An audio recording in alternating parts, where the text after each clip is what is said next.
breyttist vinnuumhverfið mikið þegar fóruð á þotuna? Var þetta miklu þægilegra vinnuumhverfið eða eitthvað? Já. Já, það gjörbreyttist. Það gjörbreyttist þegar þotuna komu.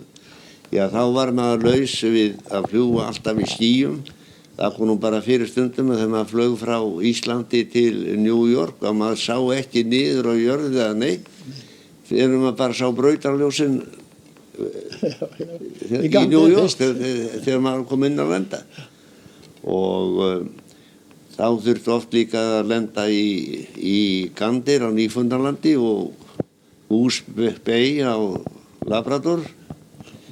Og það var nú ekki alltaf mjög góð veður þar sko, þetta var óttalegur stælingum má segja bara. Og það versta við þetta að það var, versti óvinum hans, það var ísingin. Það kom stundum bara fyrir að það kom svo mikið lýsing á vélarnar að það bara héldi ekki hæð. Og þá var maður bara að fara niður hvað sem það kostaði sko. Þetta var mjög óþægilegt og flug kannski að vera í skýjum, radarlaus og allslaus, lenda í þrumuveðrum og svona vondum veðrum í þessum vélum. Þetta allt annað líf í dag, allt annað. Og svo þegar þoturnar komu, eins og þessi fallega átta sem við höfum hérna við framan okkur, það komið þar, þetta gjörbreyttu alveg öllu vinnusviði, á öllum sviðum. Hugsis. Á fjarkanum þurftum við iðulega að fljúga allir minns vesturum, bara í 6.000 vindum. Vestanvindurinn var sterkur. Já, það kom fyrir. Já, þau þurftum bara að nauðlenda út af ísingu. Ég lendi því þarna einsinni þegar vorum að beinuð flugju frá New York til Keflavíkur að það hefði verið góð veðurspá en þegar við komum að suðurátta Grænland, þegar við komum dálítið austur fyrir Grænland, að þá var komið svo mikið lýsing á vélina að hún bara heldur ekki hæð. Og við vorum bara að kalla út neyðarkall og Magnús Nordahl sem var nú aðstofaflugstjóri að reynda að kalla en þá voru allir kjartandi á radíónu eins og þá sko þetta var á háfríkensi þarna tækjunum sko og allir kjartandi einu og hann reynar að kalla neyðarkall og þá kemur London og svarar og hún kall, þeir segja London að eigi allir að þegja á þessu fríkensi þar sem að það sé komið neyðarkall á þessari bylgjulengd.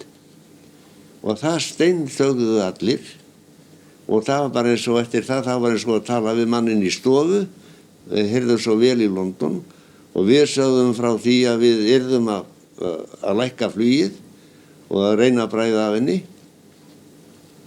og við gerðum það og þá báðum að fá, við gáttum ekki haldið áfram að fljúga til Íslands út af ísingu.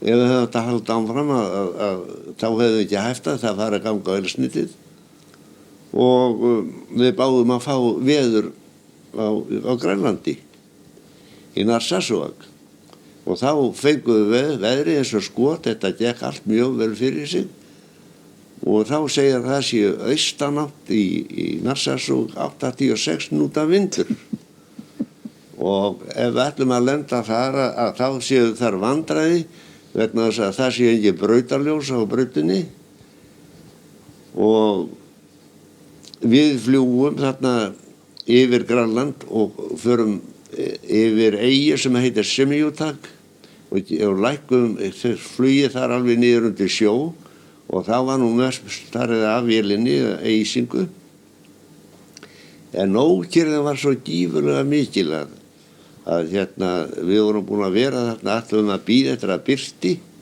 morguninn en ókyrrðin var svo mikil að ég ákvað bara að reyna að komast inn til lendingar þó að veri þetta mikil vindur sko og þá var ameríski herinn þarna og þeir sögðu að þeir myndu raða bílum upp meðfram brautinu og láta þá lýsa út á brautina og þetta séð brautina.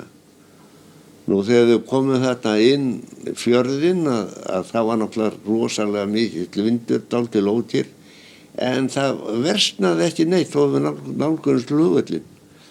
Og enda með því að við lentum þarna í þessu vindi og þá má segja að vélina var í staði í kjör og fjarkinn. Hún var komin á flughraði í 86 knúta vindi og þetta gekk nú allt vel nema mestu vandræði voru það að koma stiga upp af vélinni. Það var allt að fjúka þarna, bílar og annað sko. En með slökkviliðsbíla og annað og þá komst þeim að taka farþegana í land og okkur þarna. Og þar biðum við þetta einn dag, þangað til Smáraug flög þarna yfir og tilkynnt okkur að það væri komið þetta besta viður á leiðinni, þetta var allt í lagi. Og þá lögðum við hann aftur inn til Íslands. En svona var þetta á fjörkunum, það kom oft slæmar ísingar. Já, ég ætlaði að fara beint eins inn á 6 frá New York til Keflavíkur eða til Reykjavíkur og vegna ísingar þá var ég að landa í Gander. Já. Var að gera það. Já.